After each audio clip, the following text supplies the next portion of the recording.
ثلاثة الخبراء القاضي عم بيطلب 3 اعدام. ابو حبيب 3 سنين بدون ادله كافيه. بعدين نحن بالمحكمه حكينا وعيطنا شلون انه هذا بيطلع انه نحن بالمحكمه العناصر بالمحكمه عم يقولوا لنا اسكتوا هن 4 اعدام، لكن انت من وين تبتدي رابع؟ لك مو القاضي عم بينطق؟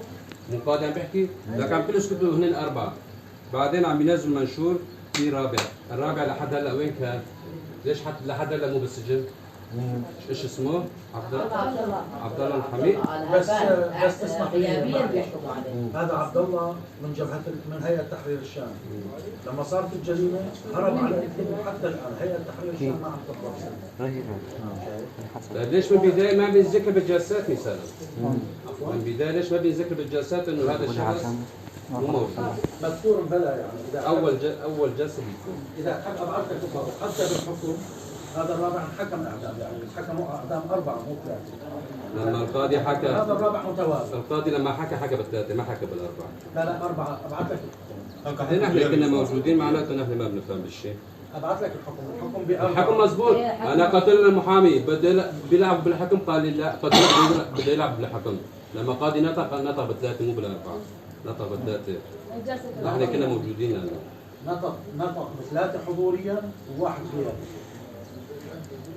وعلي الخلف ليش يطلع براءة؟ علي الخلف طلع براءة. اجوا شهود شهدوا انه هو ما كان شلون نحن كلياتنا شاهدين وطرقات اجى المسدس على الحيطان؟ اجى بعد القتل، اجى بعد لا كان حاضر جنازات يا استاذ. انا ماني عم دافع عنه، بس عم يا بقول استاذ لك انت شو عم نحكي؟ نحن شو عم نحكي؟ القاضي عشو استنى بيقول شاهد زور، شاهد غيب، ما بعرف. يا استاذ هذا مين في وراه؟ هذا في يعني وراه دعم ماكل لحتى طلعوه، والا هذا في بجنديرة له 100 قضيه، يعني ما مخلي حدا بجنديرة مو مأذيه.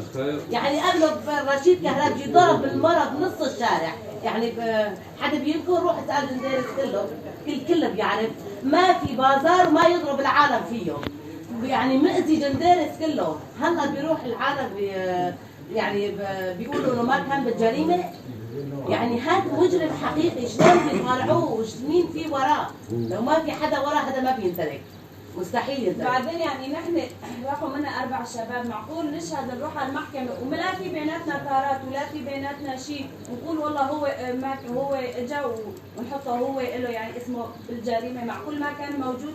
شاهد شاف عم يخطب عم بيقوس، شاف انا كان من طلعت من البيت الجنازات بالارض، هو جاي من هنيك، ايش عم بيسوي هنيك؟ هو باعترافات عم بيقول كنت كنت بالبيت ومدري بدي اشرب شاي، ايش كان بيسوي؟ بصير هذا الحكي؟ استني شوي شهاداتنا كله زور، شهاداتهم قبل نحن شهادات، لانه ليش ما في حدا، نحن كردي هن بيحموا بعضهم. بس استاذي لو في عداله ابو حبيب ما بيطلع بالمحكمه.